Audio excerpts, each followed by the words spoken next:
ഒരു പ്ലാൻ ഉണ്ട്. അപ്പോൾ അതൊക്കെ ഉള്ളത് കൊണ്ട് സിനിമയുടെ എണ്ണം കുറക്കാവുന്ന രീതിയിൽ എണ്ണം കുറച്ചു. എണ്ണം കുറച്ചപ്പോഴേക്ക് എണ്ണം കുറഞ്ഞു. അതിന്റെ വരവും സാധാരണ ഒരു വരവുണ്ടാവുമല്ലോ, ആ വരവ് പിന്നെ നമ്മൾ പല സ്ഥലങ്ങളിലായിട്ട് പറഞ്ഞല്ലോ. ഇനിയിപ്പോ ഇപ്പൊ വിളിക്കുന്നവരടുത്തൊക്കെ പറയും ചെറിയൊരു ഗ്യാപ്പ് എടുക്കുകയാണ്. പക്ഷെ വലിയ ഗ്യാപ്പല്ല, ഒരു ചെറിയ. പണ്ട് ഒരു വർഷം 30 സിനിമ, ഇപ്പൊ എത്ര എണ്ണം കുറഞ്ഞു? 15 സിനിമ.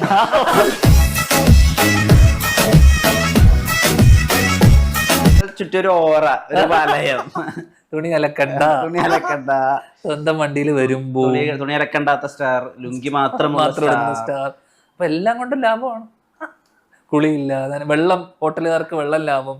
ഞാൻ ലാഭേഷ് എല്ലാം കൊണ്ടും ലാഭമാണ്. അതെ അതെ അതെ അല്ലേ? പടം തിയേറ്ററിൽ വലിയ ലാഭമില്ല.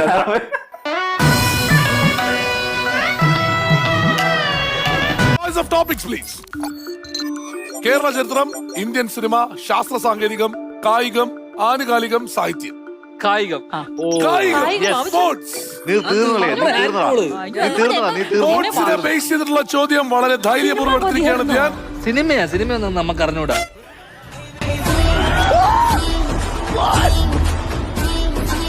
എനിക്ക് പൈസ വേണ്ട, ഞാൻ ജോലി ചെയ്യും, പൈസ എന്റെ പുറകെ വരും. അതാണ് എന്റെ ഒരു രീതി. പെട്ടെന്ന് ഈ രജനി സാർ, ഞാൻ കണ്ടോണ്ടിരിക്കുക, ഞങ്ങൾ 3 പേര് റൂമിലുള്ളൂ.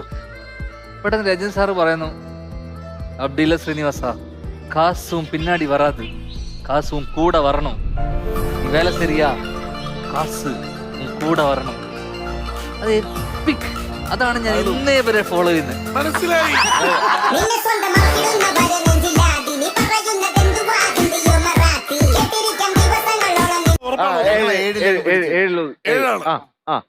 ഏഴ് തെറ്റാണ്. ഞങ്ങൾ 7 പറഞ്ഞില്ലെങ്കിലോ? നിങ്ങള് പാസ് ചെയ്തു. അതിനോട് അടുത്തുള്ള ഒരു ഉത്തരമാവാം ചിലപ്പോ ശരിയായ ഉത്തരം. 5 ശരി ഉത്തരം. ഒന്ന് ആലോചിക്കൂ. അയ്യോ, 8.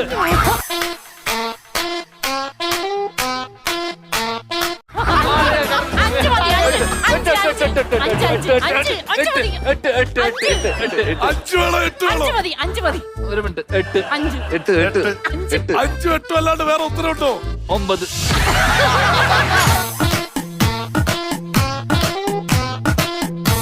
വളരെ അടുത്താണ് ഉത്തരം. 5 വേണോ?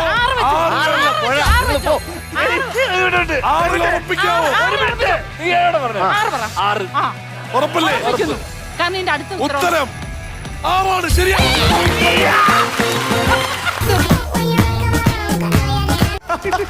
ഞാൻ തമാശ പറയില്ല, നമ്മൾ ഇത്രയധികം ചിരിച്ച് എൻജോയ് ചെയ്ത വേറൊരു എപ്പിസോഡ് ഉണ്ടായിട്ടില്ല. അതിന് ധ്യാൻ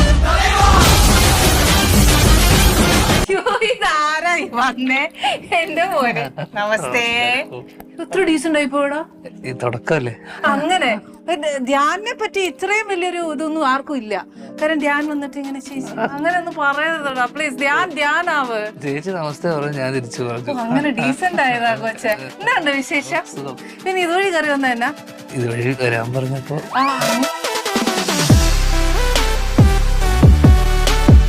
ഇത്രയും ഫിലിം എല്ലാം ചെയ്യുമ്പോ പുള്ളിക്കാരത്തി ക്രിട്ടിസൈസ് ചെയ്യോ ഭാര്യ? ക്രിട്ടിസൈസ് ചെയ്ത് കാണൂലല്ലോ, കണ്ടാലേ ക്രിട്ടിസൈസ് ചെയ്യാം. സിനിമയ്ക്ക് കൊണ്ടുപോകത്തില്ലേ? സിനിമ കാണും, എന്റെ സിനിമ കാണുമല്ല.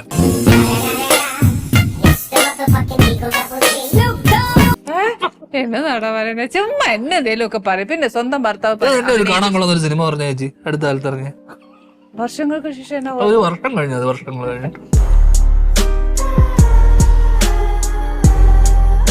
ബാക്കിയുള്ളവരോട് ഒന്നും ചോദിക്കുമല്ലേ?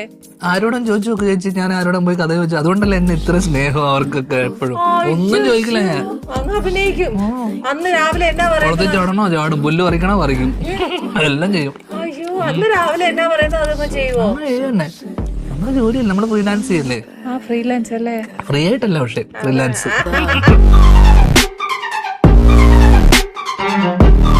വൈഫായിട്ടുള്ള പ്രണയം അതെങ്ങനെയായിരുന്നു? എപ്പോഴായിരുന്നു വൈഫായിട്ടുള്ള പ്രണയം? അതെപ്പായിരുന്നു? അതൊരു പ്രണയം. അയ്യോ, എന്റെ തേമ്പി ഇവ വീട്ടിൽ ചെല്ലുമ്പോ അടിക്കും. ഇല്ല ചേച്ചി, അതൊക്കെ എപ്പോഴേ കിട്ടി.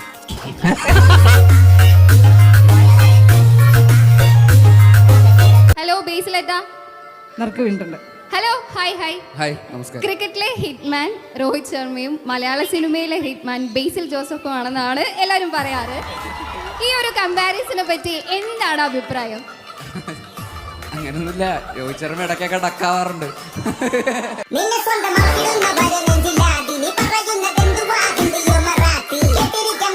സിനിമയിൽ കത്തി നിൽക്കുന്ന സമയത്ത് നേരെ അടുക്കളയിലോട്ട് വരുമ്പോൾ ഉള്ളൊരു എന്റെ ലോകം ഇത് ഭയങ്കര ഇഷ്ടമാ. ആണല്ലേ?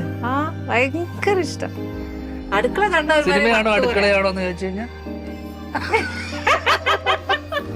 അടുക്കളയെ പറയത്തുള്ളൂ. ഭയങ്കര ഇഷ്ടം അടുക്കളയിൽ. ഞാനും അതുപോലെ കുറച്ച് കഴിയുമ്പോ അടുക്കളയിലാവും.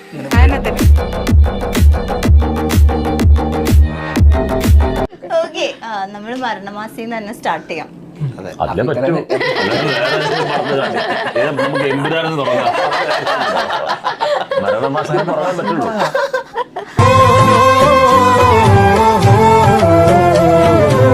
ഇത്രയും വലിയ സംഭവങ്ങളൊക്കെ സൃഷ്ടിച്ച് ഇപ്പോൾ ഫൈനലി റിലീസിലേക്ക് വരുമ്പോഴേക്കും മരണമാസ്, എനിക്ക് തോന്നുന്നു ഈ പഴത്തിലൊക്കെയാണ് പേരെഴുതി വെച്ചിരിക്കുന്നത്. എന്താ അത്? പേപ്പർ കിട്ടാൻ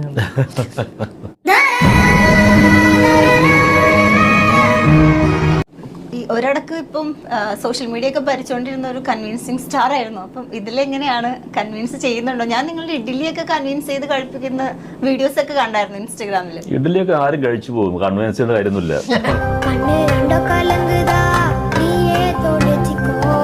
നിലവിൽ ഇപ്പൊ ബാക്ക് ടു ബാക്ക് റിലീസസ് ആണെങ്കിലും എല്ലാം ഭയങ്കര അടിപൊളി ഹിറ്റ് സിനിമകളാണ്.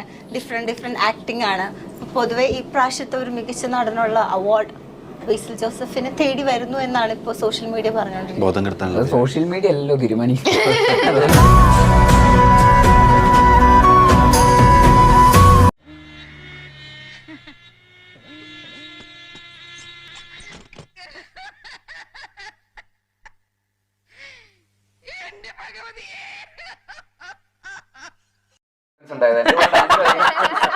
ഞാൻ എന്ത് കളിച്ചാലും അടിപൊളിയാണ്. കൂടെ കളിക്കുന്നത് ഇവനും സുരേഷ് ചേട്ടനും അനീഷുമ മാത്രമുള്ള ഒരു അപവാദം പറയുന്നത്. അനീഷ എന്തോ കലാതിലകോ അങ്ങനെ എന്തോ ആണ്. കൂടെ കളിക്കാൻ പറ്റില്ല. പക്ഷേ ഇവര്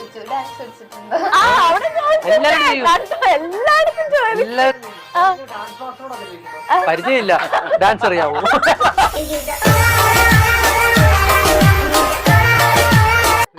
ഇതിന്റെ പൂജയുടെ സമയത്ത് ബേസിലേട്ടനോട് ഇങ്ങനെ ചോദിക്കുന്നത് ഇതിലത്തെ നായികയാരാ? പുതിയ കൊച്ച, നല്ല മിടുക്കി, നല്ല പെർഫോമറാന്നൊക്കെ പറഞ്ഞ് അത് ആഫ്റ്റർ ആക്ട് അപ്പൊ കണ്ട് പരിചയമല്ലേ ഉള്ളൂ. ആഫ്റ്റർ ഇതിന്റെ ഒരുമിച്ച് അഭിനയിച്ചതിന് ശേഷം എന്ത് തോന്നി? മതി പറയാൻ.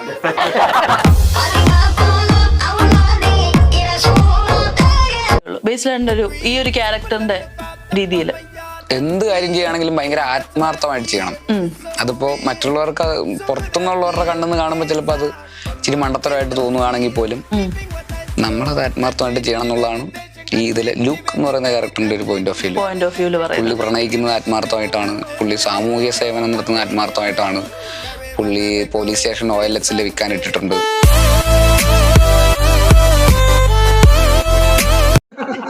ഇപ്പൊ ഒരാൾ പറഞ്ഞങ്ങനെ മനസ്സിലാക്കുമ്പോ അവരിങ്ങനെ പോവടെന്ന് പറയുന്നുണ്ടോ?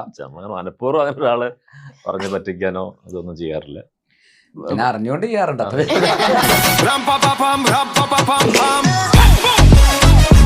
ബേസിലിന് ഇപ്പോ തമിഴ്നാട്ടിലൊക്കെ പവർ ഹൗസ് പെർഫോമർ എന്നൊക്കെയാ പറയുന്നത്. പവർ ഹൗസ് പെർഫോമറുടെ ഓപ്പോസിറ്റ് നിന്ന് പെർഫോം ചെയ്യാൻ നേരത്തെ ഈ കട്ടയ്ക്ക് പിടിച്ചു നിൽക്കാന്ന് പറയുന്ന ഒരു ഏരിയ ഉണ്ടല്ലോ, എത്രമാത്രം ദുഷ്കരായിരുന്നു?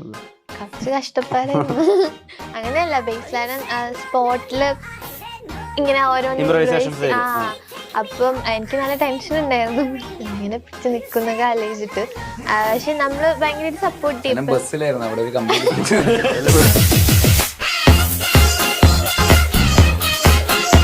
സബ്ജക്ട് ഏതായിരുന്നു? ഡ്രില്ല്.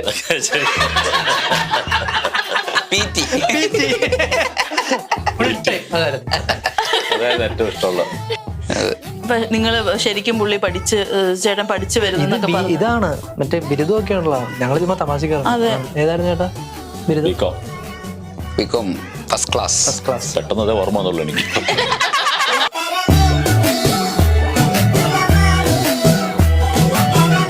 സെറ്റാക്ക് പവർ